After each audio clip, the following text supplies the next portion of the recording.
வணக்கம். தலைப்புச் செய்திகளை பார்க்கலாம். அரசு பள்ளிகளில் படித்துவிட்டு உயர்கல்வி பயிலும் மாணவர்களுக்கு மாதம் 1000 ரூபாய் வழங்கும் தமிழ் புதல்வன் திட்டம் கோவையில் தொடங்கி வைத்தார் முதலமைச்சர் மு.க.ஸ்டாலின். வக்ஃப் வாரிய சட்ட திருத்தம் தொடர்பாக ஆய்வு செய்ய 31 பேர் கொண்ட நாடாளுமன்ற கூட்டுக்குழு அமைப்பு.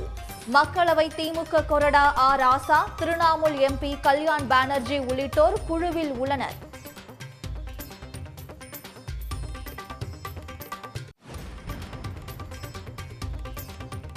ஆம்ஸ்ட்ராங் கொலை வழக்கில் ரவுடி நாகேந்திரனை கைது செய்தது செம்பியம் காவல்துறை.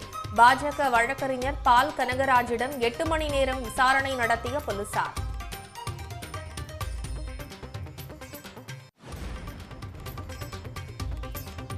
மீனவர்கள் கைதை தடுக்க ஒன்றிய பாஜக அரசு எந்த முயற்சியும் எடுக்கவில்லை என எடப்பாடி பழனிசாமி குற்றச்சாட்டு. தமிழ்நாடு மீனவர்களும் இந்தியர்கள்தான் என்பதை கருத்தில் கொண்டு இலங்கை அரசுடன் பேச்சுவார்த்தை நடத்த வலியுறுத்தல்.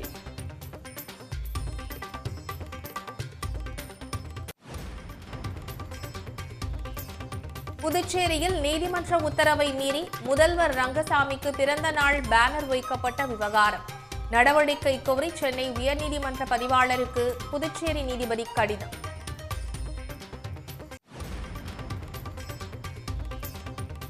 கோவையில் உக்கடம் ஆத்துப்பாலம் இடையே மேம்பாலத்தை திறந்து வைத்தார் முதலமைச்சர் மு.க.ஸ்டாலின். சுமார் 4 கிலோமீட்டர் தூரத்திற்கு அமைக்கப்பட்டுள்ள பாலத்தின் மூலம் போக்குவரத்து நெரிசல் குறையும்.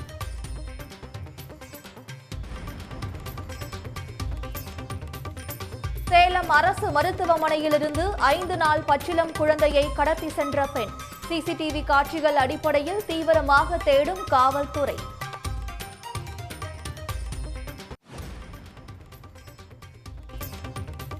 டெல்லி முன்னாள் துணை முதலமைச்சர் மணீஷ் சிசோடியா ஜாமீனில் சிறையிலிருந்து வெளியே வந்தார். மதுபான கொள்கை முறைகேடு வழக்கில் 1.5 ஆண்டுகளுக்கு பின் ஜாமீன் வழங்கியது உச்சநீதிமன்றம்.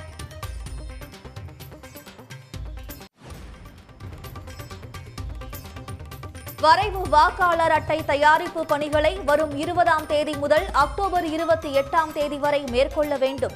அக்டோபர் 29ஆம் தேதி வரைவு வாக்காளர் பட்டியலை வெளியிட இந்திய தேர்தல் ஆணையம் அறிவுறுத்தல்.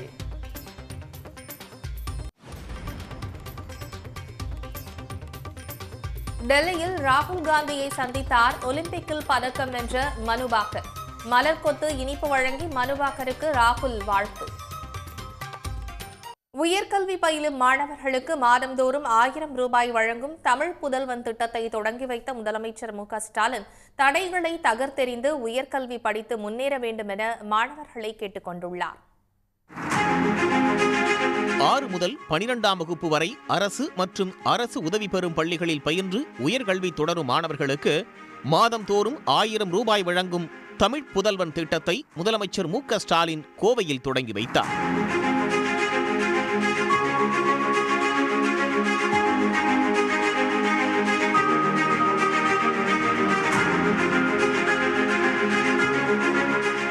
விழாவில் பேசிய முதலமைச்சர் உயர்கல்வி பயிலும் மாணவிகளுக்காக புதுமை பெண் திட்டம் கொண்டுவரப்பட்டு 3,28,000 மாணவிகள் பயன்பெறுவதாகவும் மாணவர்களின் கோரிக்கையை ஏற்று இந்த தமிழ் புதல்வன் திட்டம் கொண்டுவரப்பட்டிருப்பதாகவும் கூறினார். ஒரு தந்தை நிலையிலும் உங்கள் குடும்பத்தில் ஒருவனாக இருந்து உருவாக்கிய இந்த திட்டத்தின் மூலம் மாணவர்கள் அடையும் வளர்ச்சியை தொடர்ந்து கண்காணிப்பேன் என்றும் மு.க.ஸ்டாலின் தெரிவித்தார். மாதந்தோறும் 1000 ரூபாய் மாணவர்களோட வங்கி கணக்கில் நேரடியாக வரவு வைக்கப்படும். திராவிட மாடல் அரசை வழிநடத்தும் முதலமைச்சரானா ஒரு தந்தை நிலையிலும் உங்கள் குடும்பத்தில் ஒருவனாகவும் இருந்து மாணவ கண்மணிகளாகிய உங்களுக்கு உருவாக்கின திட்டம்தான் இந்த திட்டம். இதன் மூலமாக நீங்கள் அடைகிற வளர்ச்சியை அடுத்தடுத்த ஆண்டுகளையும் நான் கவனமாக கண்காணிப்பேன். 2030ஆம் ஆண்டுக்குள் தமிழ்நாட்டை $1 டிரில்லியன் அமெரிக்க டாலர் பொருளாதாரமாக உயர்த்த வேண்டும் என்பதே இலக்கு என்ற அவர் இதன் மூலம் வளர்ச்சியடைந்த நாடுகளுக்கு இணையான கட்டமைப்பு வசதிகள் கொண்ட மாநிலமாக தமிழ்நாடு உயரும் என்று நம்பிக்கை தெரிவித்தார். ஒலிம்பிக்கில் பங்கேற்ற வீராங்கனை வினேஷ் போகத் எதிர்கொண்ட தடங்கல்களை சுட்டிக்காட்டிய முதலமைச்சர், ஆனால் அவர் பலவீனமாக வீட்டிற்குள்ளேயே முடங்கிவிடாமல் அசாத்திய துணிச்சலோடு போராடியதாக பாராட்டினார். அதேபோல் தடைகளை பார்த்து சோர்ந்து விடாமல் அவற்றை உடைத்தெறிந்து முன்னேற வேண்டும் என்று மாணவர்களை முதலமைச்சர் மு.க.ஸ்டாலின் கேட்டுக்கொண்டார். ஒன்றை மட்டும் ஞாபகத்தில் வச்சுக்கோங்க, தடைகள் என்பது உடைத்தெறியத்தான். தடைகளை பார்த்து நீங்க ஒருபோதும் சோர்ந்திடக்கூடாது, முடங்கிடக்கூடாது. வெற்றி ஒன்றே உங்க இலக்கா இருக்கணும். அதை குறிவையுங்க, நிச்சயம் ஒரு நாள் வெற்றி வசப்படும். தமிழ் புதல்வன் திட்டத்தின் மூலம் உயர்கல்வி பயில இனி வறுமை ஒரு தடையாக இருக்காது என்று தமிழ்நாடு அரசுக்கும் முதலமைச்சருக்கும் மாணவர்கள் நன்றியை தெரிவித்துள்ளனர். காசை வச்சு என்னோட படிப்பு செலவு, எக்ஸாம் ஃபீஸு, ஸ்டேஷ்னரி ஐட்டம், இந்த புக்ஸ் வாங்குறது, இது மாதிரி நான் அந்த காசை வச்சு யூஸ் பண்ணிக்கலாம். வீட்லேயும் காசுக்கு ஆண்டு எதிர்பார்க்க வேண்டிய சூழ்நிலை இருக்காது. ரொம்ப யூஸ்ஃபுல்லாக இருக்குது. எதிர்கால மாணவர்களும் யூஸ்ஃபுல்லாக இருக்குது. வறுமை நிலையில் இருக்க மாணவர்கள் வந்து ஒரு நல்ல நிலைக்கு வர்றதுக்கான திட்டம். நம்ம தமிழ் மீடியம் படிச்சிட்டோம், நம்மளுக்கு எதுவுமே இல்லை, இங்கிலீஷ் பேச வராது அப்படின்ட்டுலாம் சும்மா இருந்துச்சு. அதுக்கப்புறம் தமிழ் புதல்வன் அப்படின்னு ஒரு பேர், அந்த பேர் கேட்ட உடனே ஒரு புத்துணர்ச்சி ஒன்று வந்துச்சு. லைப்ரரி போகிற லைப்ரரியில் அந்த ஒரு புக் எடுக்கணும்னா அதில் கொஞ்சம் ஃபீஸ் இருக்கும் சார். அது போக பார்த்தீங்கன்னா நான் என்னோட போக்குவரத்து செலவுகள் அது கொஞ்சம் ஃபீஸ் இருக்கும் சார். இதில் வந்து நானே பார்த்துக்கிற மாதிரி வந்துட்டு இதில் எனக்கு வந்து நிறைய யூஸ்ஃபுல்லாக இருக்குது சார். தமிழ் புதல்வன் திட்டத்துக்காக 2024-25 நிதியாண்டிற்கு மட்டும் தமிழ்நாடு அரசு 360 கோடி ரூபாய் நிதி ஒதுக்கியது குறிப்பிடத்தக்கது. கல்வி சார்ந்த சிறு சிறு செலவுகளுக்கு இனி பொருளாதாரம் ஒரு தடையாக இருக்காது என கூறியுள்ள மாணவர்கள் தமிழ் புதல்வன் திட்டத்தை வரவேற்று முதலமைச்சர் மு.க.ஸ்டாலினுக்கு நன்றி தெரிவித்துள்ளனர். நான் வந்து ஒரு யூபிஎஸ்சி ஆஸ்பிரண்ட். இப்போ வந்துட்டு நான் புக்கு வாங்கணும்னா பார்ட் டைம் ஜாப் போயிட்டு தான் என்னோடய புக்ஸை வந்துட்டு நான் கிளைம் பண்ணுற மாதிரி இருக்குது, வாங்குற மாதிரி இருக்குது. ஒரு ஐஏஎஸ் ஆஃபீஸர் ஆகணும்னு சொல்லிட்டு ஒரு எய்மில் படிச்சுட்டு இருக்கவனுக்கு இந்த அமௌண்ட்டை வச்சு நான் புக் வாங்கி படிப்பேங்கிறது வந்துட்டு ரொம்ப மகிழ்ச்சியாக இருக்குது. இந்த திட்டத்தை கொண்டு வந்த மாண்புமிகு தமிழக முதல்வர்களுக்கு இல்லம் கனிந்த நம்மளுடைய மாணவ சமுதாயத்தின் சார்பாக நன்றியை தெரிவித்துக்கிறேன். ஒரு 2 மாதம் இந்த ஸ்கீமை வச்சு சேர்த்து வச்சேன்னா நான் எக்ஸாம் ஃபீஸ் கட்டிடுவேன். இது வந்து எனக்கு ரொம்ப யூஸ்ஃபுல்லாக இருக்குது. 1000 ரூபாங்கிறது எங்கள் அப்பா வந்து 3 நாள் நின்னாதான், வெயிலில் நின்னாதான் இந்த 1000 ரூபா கிடைக்கும், சும்மா கிடைக்கிறது இல்லை. முதலமைச்சர் சார் அவர்களுக்கு ரொம்ப நன்றி சொல்ல விரும்புகிறேன். இந்த ஸ்கீமால் ரொம்ப தேங்க்ஸ் சார். எங்கள் அம்மா சாதாரண ஒரு வீட்டு வேலை தான் பார்க்குறாங்க. ஸோ இந்த 1000 ரூபா அப்படி நாங்கள் வாங்குறது எப்படின்னா, ஸோ எங்களுக்கு ஒரு அடிப்படை தேவைக்காக ஒரு யூஸ்ஃபுல்லாக இருக்கும். ஸோ இந்த நோட்ஸ் வாங்குறதா இருக்கட்டும், பஸ் பாஸாக இருக்கட்டும், அந்த காலேஜ் ஃபீஸ், அதாவது எக்ஸாம் ஃபீஸ் கட்டுறதுக்காக இருக்கட்டும், எங்களோட ஒரு தேவைக்கு இது ஒரு யூஸ்ஃபுல்லாக இருக்கும். ஸோ இதுக்கப்புறம் பார்த்தீங்கன்னா, இதுக்கு முன்னாடி நான் பார்ட் டைம் ஜாப் போய்க்கிருந்தேன். ஸோ இப்போ இதுக்கப்புறம் போக வேண்டிய அவசியம் கிடையாது. என்னோட படிப்பு ஃபுல்லாமே இதில் கவனம் செலுத்தலாம். இந்த திட்டத்தை கொண்டு வந்த முதல்வர் ஐயாவுக்கு நான் ரொம்ப நன்றி தெரிவிச்சுக்கிறேன். வீட்டில் எல்லாம் கூலி வேலை தான் பார்க்குறாங்க. நான் வந்து வேறு டிஸ்ட்ரிக்டில் வந்து இங்கே கரூர் டிஸ்ட்ரிக், நான் சென்னையில் வந்து படிச்சுட்ருக்கேன். அதனால் எனக்கு ரொம்ப வீட்டில் இருந்து காசு மாதம் கேட்டு ரொம்ப தயக்கமாக இருந்துச்சு. அதனால் இந்த ஸ்கீம் ஓப்பன் பண்ணனால எனக்கு ரொம்ப சந்தோஷமாக இருக்குது. இதை வச்சு நான் நிறையா செலவு பார்த்துக்குவேன். மாண்புமிகு முதலமைச்சர் ஐயாவிற்கு நான் ரொம்ப மகிழ்ச்சி தெரிவிச்சுக்கிறேன் இந்த ஸ்கீம் ஓப்பன் பண்ணாங்க. 6லேருந்து 12வது வரைக்கும் நாங்கள் தமிழ் மீடியம் தான் படித்தோம். அப்போ வந்து எல்லோரும் சொன்னாங்கன்னா, இங்கே வந்து சேர்ந்தப்போ தமிழ் மீடியம் தானே அப்படின்னு சொல்லி கொஞ்சம் இழிவாக பார்த்தாங்க. ஆனால் இப்போ வந்து எங்களுக்கு பெருமையாக இருக்குது. ஏன்னா தமிழ் வழியில் பையன் எங்களுக்கு மட்டும்தான் இந்த ஊக்கத்தொகை 1000 ரூபா கொடுக்குறாங்க. அதனால் அரசு பள்ளியில் படித்தோன்றதுக்காக நாங்கள் ரொம்ப பெருமையாக சொல்லிக்கிறோம் சார். அது மட்டும் இல்லாமல் நிறையா பசங்க கல்லூரி வந்தும் கூட தங்கள் வீட்டு பிரச்சனைக்காக வெளியே வேலைக்கு போய் படிக்கிறாங்க. அதுவும் இது தடுக்கிறதுனால காலேஜுக்கு இல்லாமல் ஸ்டூடெண்ட்டுக்கு வந்து ஒரு நல்ல படிப்பு ஆர்வத்தை தூண்டுறதாகவும் உதவும் சார். அவருக்கு நன்றி சொல்லிக்கிறேன். வக்ஃபு வாரிய திருத்தச் சட்ட மசோதாவை பரிசீலிப்பதற்காக 31 எம்பிக்கள் அடங்கிய நாடாளுமன்ற கூட்டுக்குழுவை நாடாளுமன்ற விவகாரத்துறை அமைத்துள்ளது. வக்ஃபு வாரிய திருத்த சட்ட மசோதாவை மக்களவையில் ஒன்றிய அரசு தாக்கல் செய்தபோது இதனை காங்கிரஸ், திமுக, விடுதலை சிறுத்தைகள் கட்சி, திரிணாமுல் காங்கிரஸ் கட்சி உள்ளிட்ட எதிர்க்கட்சிகள் ஆரம்ப நிலையிலேயே கடுமையாக எதிர்த்தன. இந்த மசோதாவை திரும்ப பெற வேண்டும் அல்லது நாடாளுமன்ற கூட்டுக்குழுவின் பரிசீலனைக்கு அனுப்ப வேண்டும் என்று எதிர்க்கட்சி எம்பிக்கள் ஒருமித்த குரலில் கோரிக்கை வைத்தனர். இதனை ஏற்றுக்கொண்ட நாடாளுமன்ற விவகாரத்துறை அமைச்சர் கிரண் ரிஜிஜு 2 அவைகளிலும் சேர்த்து 31 எம்பிக்கள் அடங்கிய நாடாளுமன்ற கூட்டுக்குழுவை அமைத்துள்ளார். இதன்படி பாஜக மக்களவை எம்பிக்களான நிஷிகாந்த் துபே, தேஜஸ்வி சூர்யா, அபிஜித் கங்கோபாத்யாய் உள்ளிட்டோர் இடம்பெற்றுள்ளனர். காங்கிரஸ் எம்பிக்களான கௌரவ் கோகோய், இம்ரான் மசூத், முகமது ஜவேத், திமுக எம்பி ஆர் ராசா, ஏஐஎம்ஐஎம் எம்பி ஓவைசி என மொத்தம் 21 மக்களவை எம்பிக்கள் இடம்பெற்றுள்ளனர். மாநிலங்களவை எம்பிக்களான திமுகவைச் சேர்ந்த MM அப்துல்லா, ஆம் ஆத்மி MP சஞ்சய் சிங் உள்ளிட்ட 10 எம்பிக்கள் இடம்பெற்றுள்ளனர். நேற்று மக்களவையில் அறிமுகப்படுத்தப்பட்ட வக்ஃப் வாரிய திருத்தச் சட்ட மசோதா இஸ்லாமியர்களை குறிவைத்து கொண்டுவரப்பட்டதாக திரிணாமுல் காங்கிரஸ் சாடியிருந்தது. அரசியலமைப்பு மீதான தாக்குதல் என்று காங்கிரசும், அரசியலமைப்பு சட்டத்திற்கு எதிரானது என்று விடுதலை சிறுத்தைகள் கட்சியும் கூறியிருந்தன. மனிதகுலத்திற்கே எதிரானது என்று திமுக விமர்சித்திருந்தது. இதனைத் தொடர்ந்து நாடாளுமன்ற கூட்டுக்குழுவை ஒன்றிய அரசு அமைத்துள்ளது. இந்த குழு அடுத்த நாடாளுமன்றத்தின் அமர்வின் முதல் வாரத்தில் அறிக்கையை தாக்கல் செய்ய உள்ளது. சமாஜ்வாதி கட்சி மூத்த MP ஜெயா பச்சனை மாநிலங்களவை தலைவர் ஜெகதீப் தன்கர் கண்ணியக்குறைவாக பேசியதாக குற்றம் சாட்டி சோனியா காந்தி தலைமையில் அனைத்து எதிர்க்கட்சி உறுப்பினர்களும் வெளிநடப்பு செய்தனர். மாநிலங்களவையில் எதிர்க்கட்சித் தலைவர் மல்லிகார்ஜுன கார்கே பேசும்போது ஒலிபெருக்கி அணைக்கப்பட்டதற்கு எதிர்க்கட்சி உறுப்பினர்கள் கடும் கண்டனம் தெரிவித்தனர். அத்துடன் மல்லிகார்ஜுன கார்கே குறித்து பாஜக உறுப்பினர் கன்ஷ்யாம் திவாரி கூறிய கருத்துக்களை அவை குறிப்பிலிருந்து நீக்க வேண்டும் என்று எதிர்க்கட்சி உறுப்பினர்கள் கோரிக்கை வைத்தனர். அதை மறுத்துவிட்ட ஜெகதீப் தன்கர் ஆட்சேபகரமான முறையில் உடல் மொழியை வெளிப்படுத்தினார் என்று எதிர்க்கட்சி உறுப்பினர்கள் எதிர்ப்பு தெரிவித்தனர். அதை பொருட்படுத்தாத தன்கர் சமாஜ்வாதி மூத்த MP ஜெயா பச்சன் பேசுவதற்கு அனுமதி அளித்தார். ஜெயா பச்சனை ஜெயா அமிதாப் பச்சன் என்றும் அவர் குறிப்பிட்டார். அப்போது தன்கரின் தோனி சரியில்லை என்று கூறி ஜெயா பச்சன் எதிர்ப்பு தெரிவித்தார். Honorable members, Jaya Amitabh Bachchan is the last speaker on this point. Please, ma'am. Sir, मैं जया अमिताभ बच्चन ये बोलना चाहती हूँ, मैं कलाकार हूँ, बॉडी लैंग्वेज समझती हूँ, एक्सप्रेशन समझती हूँ, और सर मुझे माफ करिएगा मगर आपका टोन जो है is not acceptable. We are colleagues, sir. You may be sitting on the chair. And I remember when I went to school. ஒவ்வொரு பெண் உறுப்பினருக்கும் தனி பெயர் மற்றும் அடையாளம் இருக்கும் போது அவர்களின் கணவரின் பெயரை அடையாளப்படுத்தி அழைப்பது ஏன் என்று கடந்த திங்கட்கிழமையே விவாதம் எழுந்தது. இந்த சூழலில் ஜெயா பச்சனுக்கும் ஜெகதீப் தன்கருக்கும் இடையே வாக்குவாதம் ஏற்பட்டது.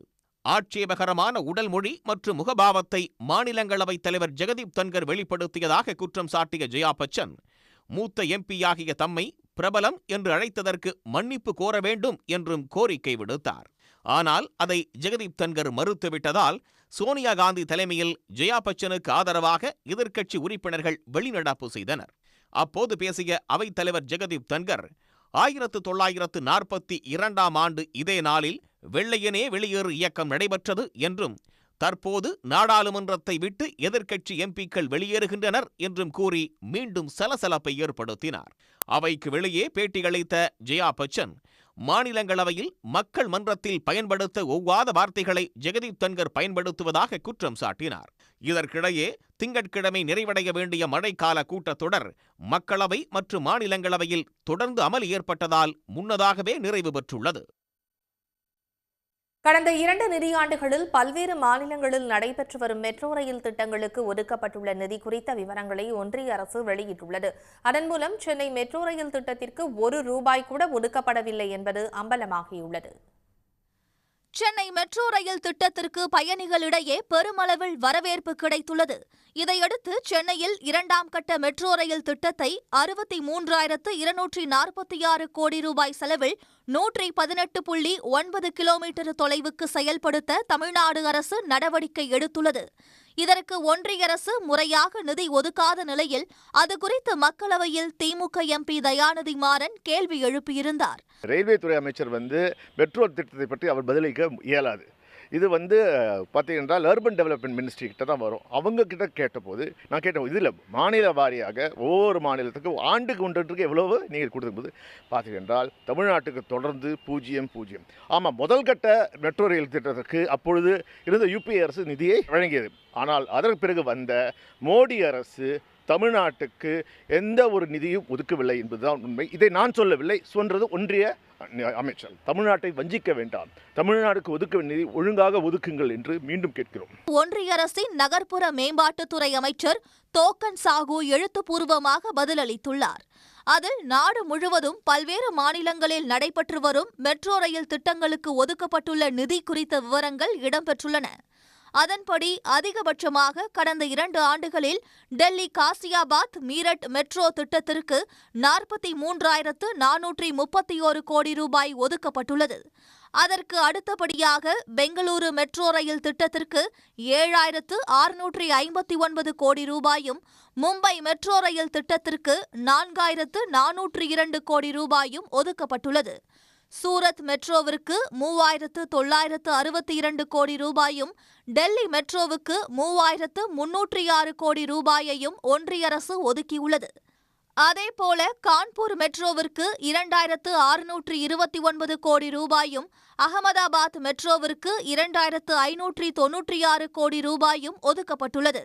மேலும் ஆக்ரா மெட்ரோ திட்டத்திற்கு 1,914 கோடி ரூபாயும், இந்தூர் மெட்ரோ திட்டத்திற்கு 1,366 கோடி ரூபாயும் ஒதுக்கீடு செய்யப்பட்டுள்ளது. புனே மெட்ரோ ரயில் திட்டத்திற்கு 1,358 கோடி ரூபாயை ஒதுக்கியுள்ள ஒன்றிய அரசு நாக்பூர் மெட்ரோ ரயில் திட்டத்திற்கு 1,199 கோடி ரூபாயை ஒதுக்கியுள்ளது. இதேபோல பாட்னா மெட்ரோவிற்கு 1,176 கோடி ரூபாயும், போபால் மெட்ரோவிற்கு 831 கோடி ரூபாயும், கொச்சி மெட்ரோவிற்கு 147 கோடி ரூபாயும் ஒதுக்கப்பட்டுள்ளது. இப்படி கடந்த 2 நிதியாண்டுகளில் நாடு முழுவதும் நடைபெறும் மெட்ரோ திட்டங்களுக்காக மொத்தமாக 75,976 கோடி ரூபாய் ஒதுக்கியுள்ள ஒன்றிய அரசு சென்னை மெட்ரோ ரயில் திட்டத்திற்கு 1 ரூபாய் கூட ஒதுக்கவில்லை. இதன் மூலம் தமிழ்நாட்டையும் தமிழ்நாட்டு மக்களின் நலன்களையும் ஒன்றிய பாஜக அரசு புறக்கணித்து வருவது அம்பலமாகியுள்ளது. ஸ்பெயினில் நடைபெறும் இரும்பு மனிதன் போட்டியில் பங்கேற்க இந்தியா சார்பில் தேர்வான நாகர்கோவில் இளைஞர் கண்ணன் தீவிர பயிற்சியில் ஈடுபட்டுள்ளார். உலகளவிலான அர்னால்டு கிளாசிக் இரும்பு மனிதன் போட்டி வரும் அக்டோபர் மாதம் ஸ்பெயினில் நடைபெறுகிறது. இதில் இந்தியா சார்பில் போட்டியில் கலந்து கொள்ள நாகர்கோவிலைச் சேர்ந்த ஸ்ட்ராங்மேன் கண்ணன் என்பவர் தேர்வாகியுள்ளார். இப்போட்டிக்காக தீவிரமாக தயாராகி வரும் அவர் நாகர்கோவிலில் உள்ள தனியார் கல்லூரியில் மாணவ மாணவிகள் மத்தியில் தனது பயிற்சியை தொடங்கினார். அப்போது மாணவ மாணவிகள் கைத்தட்டி ஆரவாரம் செய்து கண்ணனை உற்சாகப்படுத்தினர்.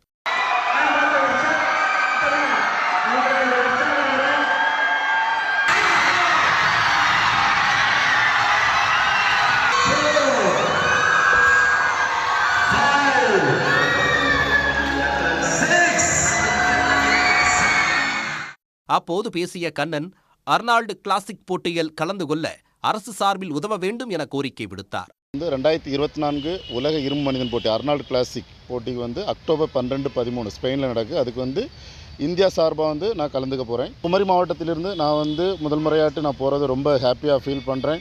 அதே நேரத்தில் இளைஞர்களுக்கு ஒரு விழிப்புணர்வாக இருக்குக்காண்டி தான் இந்த கல்லூரியில் இன்றைக்கி இந்த பயிற்சி நான் எடுத்தேன். கிட்டத்தட்ட ஒரு 10-15 வருஷமாக நான் ஹார்ட் ஒர்க் பண்ணிகிட்ருக்கேன். லாஸ்ட் 2 வருஷமாக இதுக்குன்னு ஸ்பெசிஃபிக்காட்டு நான் கஸ்டமைஸ் பண்ணி இந்த ப்ராடக்ட் எல்லாமே ரெடி பண்ணி நீங்கள் பார்த்துட்டிங்கன்னா சவுத் இந்தியாவிலே கிடையாது. இந்த லாக் ப்ரெஸ்ஸாக இருக்கட்டும், ஃபார்மஸ் வாக்காக இருக்கட்டும், எதுவுமே கிடையாது. இது எல்லாமே என்னோடய ஓன் ப்ரிப்பரேஷனில் நான் பண்ணிகிட்ருக்கேன். அரசு இதுக்கு ஒரு ஊக்கம் கொடுத்தாங்கன்னா டெஃபினட்டாக இந்தியாவுக்கு நான் கண்டிப்பாக தங்கம் வெல்வேன். மாணவர்களிடம் உடல் உழைப்பு விளையாட்டுகளை ஊக்கப்படுத்த வேண்டும் என்றும் அரசுக்கு கண்ணன் கோரிக்கை விடுத்தார். திருப்பூர் பின்னலாடைத்துறை தனது வளர்ச்சியை தக்க வைத்துக் கொள்ள தற்பொழுது AI தொழில்நுட்பத்திற்கு மாறி வருகிறது. அடுத்த 5 ஆண்டுகளில் பின்னலாடைத்துறையை ஆக்கிரமிக்க போகும் AI தொழில்நுட்பம் குறித்து விவரிக்கின்றது இந்த செய்தி தொகுப்பு. ஆர்டிபிஷியல் இன்டெலிஜென்ஸ் எனப்படும் AIயின் பங்கு அனைத்து துறைகளிலும் பெரும் பாய்ச்சலாகி உள்ளது. கணினி தொழில்நுட்பத்தின் கொடையான AI தொழில்நுட்பம் அடுத்தடுத்த பரிமாணங்களை நோக்கி சென்று கொண்டிருக்கிறது. அந்த வரிசையில் ஆடை உற்பத்தி துறையிலும் நுழைந்து அதிசயம் நிகழ்த்தி வருகிறது AI தொழில்நுட்பம்.